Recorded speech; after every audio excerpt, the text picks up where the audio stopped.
இப்பெல்லாம் பல பேர்களுக்கு இந்த கருப்பு பண ஊழல் பத்தி எல்லாம் பேசுற தைரியம் இருக்கிறது இல்ல. இதுக்கு எதிராக யாராவது பேசினா அவங்க மாட்டிக்கிறாங்க. ஏன்னா அவங்க கிட்ட மறைக்க என்னவோ இருக்கு. எல்லாரும் பெரிய சிரிப்பை வரவழைச்சுக்கிட்டு மோடிஜி நல்ல வேலை தான் செஞ்சிருக்காரு, நல்லதே செஞ்சிருக்காருங்கிறாங்க.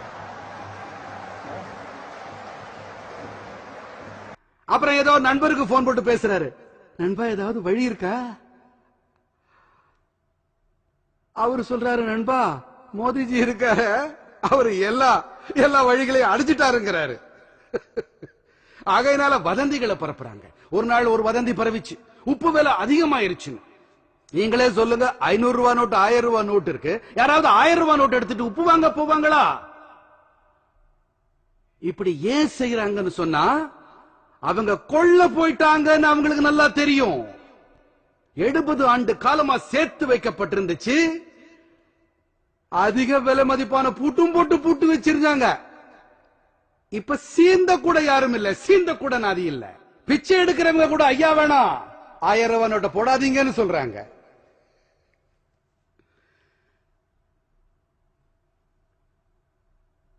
சகோதர சகோதரிகளே, நேர்மையா இருக்கிறவங்களுக்கு எந்த சிக்கலும் இல்ல. சில ஆளுங்க தங்களோட ரூபாய எல்லாரும் சொல்லிக்கிறாங்க, எனக்கு இது எந்த அளவுக்கு உண்மைன்னு தெரியாது, ஆனா 450 ரூபாய்க்கு போகுது 500 ரூபாய் நோட்டு 300 ரூபாய்க்கு போகுதுன்னு சொல்லிக்கிறாங்க. நான் நாட்டு மக்கள் கிட்ட என்ன சொல்றேன்னா, உங்களோட 500 ரூபாய் நோட்ல இருந்து ஒரு நயா பைசாவை பறிக்கிற அதிகாரம் யாருக்குமே இல்ல. உங்களோட 500 ரூபாய்னு சொன்னா 499 ரூபாய் 100 நயா பைசாங்கிறது உறுதி. இந்த மாதிரியான எந்த ஒரு விவகாரத்திலையும் நீங்க ஈடுபடாதீங்க. சில அயோக்கிய பேர் வழிங்க தங்களோட ஆளுங்களை போய் வரிசையில நில்லுன்னு சொல்லி ஏதோ தங்களோடது கொஞ்சமாவது மிச்சப்படும் நினைச்சுக்கிறாங்க. இரண்டாவது விஷயம் சகோதர சகோதரிகளே, எல்லார்கிட்டையும் என்னோட விண்ணப்பம் இதுதான். ஒருவேளை உங்களுக்கு விஷயம் தெரியாம கூட இருக்கலாம், உங்க சித்தப்பா மாமா அண்ணன் அப்பா உயிரோடு இருக்கும் போது ஏதோ செய்துட்டு போயிருந்திருக்கலாம். இதுல உங்க தப்பு ஏது இல்லாம இருக்கலாம். நீங்க இதை வங்கியில செலுத்த மட்டும் செஞ்சிருங்க. என்ன பணத்தை கொடுக்கணுமோ அதை கொடுத்துருங்க. உங்க கைவசம் இருக்கிறத வெளிப்படுத்துங்க. இதுல எல்லாருக்கும் நல்லது இல்லையா? நான் இன்னொரு விஷயத்தையும் சொல்ல விரும்புறேன்.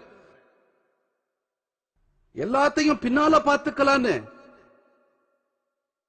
யாராவது தவறா நினைச்சிட்டு இருந்தீங்கன்னா குறைஞ்சபட்சம் என்ன நீங்க அடையாளம் தெரிஞ்சுக்குங்க.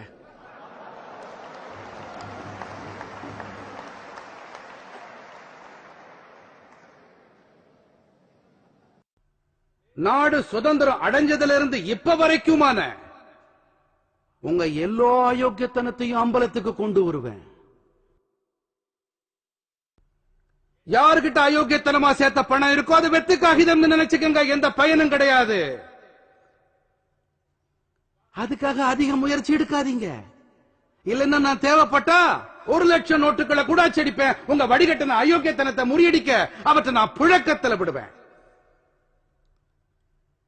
ஆனா நாட்டுல இந்த மாதிரியான வேலைகள் நடந்துட்டு வர்றதுக்கு ஒரு முடிவு கட்டுவேன். இப்ப ஆளுங்க என்ன நல்லா புரிஞ்சுக்கிட்டாங்க. இத்தனை நாள் அவங்க என்ன சரியா புரிஞ்சுக்கல. ஆனா இப்ப நான் அவங்களுக்கு தெளிவா புரிய வச்சிருக்கேன். ஆனா இதோட முடிய போறதில்ல.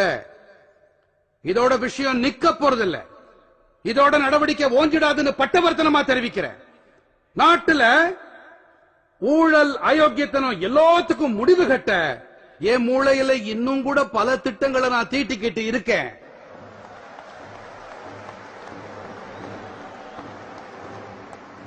இதெல்லாம் கண்டிப்பா வரத்தான் போகுது.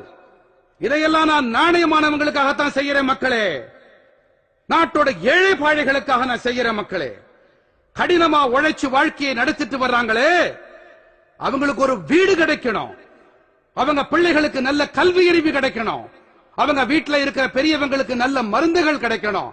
இதுக்கெல்லாம் தான் நான் இதை செய்யறேன். எனக்கு கோவா மக்களோட ஆசிகள் நிறைய தேவை. நீங்க எழுந்து நின்னு கைகளை நல்லா தட்டி என்ன ஆசீர்வாதம் செய்யுங்க. இந்த நாடே உங்களை பார்க்கும். இந்த நாடே உங்களை பார்க்கும். நேர்மையானவங்க இந்த தேசத்துல நேர்மையானவங்களுக்கு குறைச்சலே கிடையாது. இந்த தேசத்துல நேர்மையானவங்களுக்கு குறைச்சலே கிடையாது. வாங்க வாங்க, நேர்மையான இந்த பணியில எனக்கு ஒத்துழைப்பு கொடுங்க. சபாஷ் சபாஷ். எனக்கு பிரியமான என் சகோதர சகோதரிகளே, நான் என் தலை தாழ்த்தி உங்க எல்லாருக்கும் என் வணக்கங்களை தெரிவிக்கிறேன். இது வெறும் கோவா மட்டுமில்ல, இது வெறும் கோவா மட்டுமில்ல, இந்திய நாட்டோட ஒவ்வொரு நாணயமான குடிமகனோட குரல் இது. இந்திய தேசத்தோட ஒவ்வொரு நேர்மையான குடிமகனோட குரல் இது.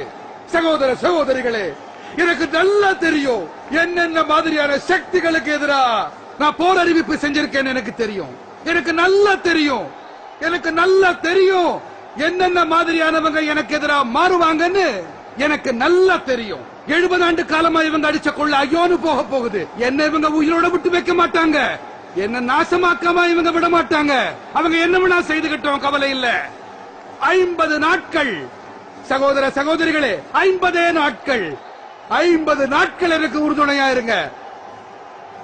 நாடு எனக்கு 50 நாட்கள் உதவி செய்யட்டும். நல்ல பலமான கைதட்டலோட என்னோட இந்த கருத்துக்கு உங்க ஆமோதிப்பு கொடுங்க.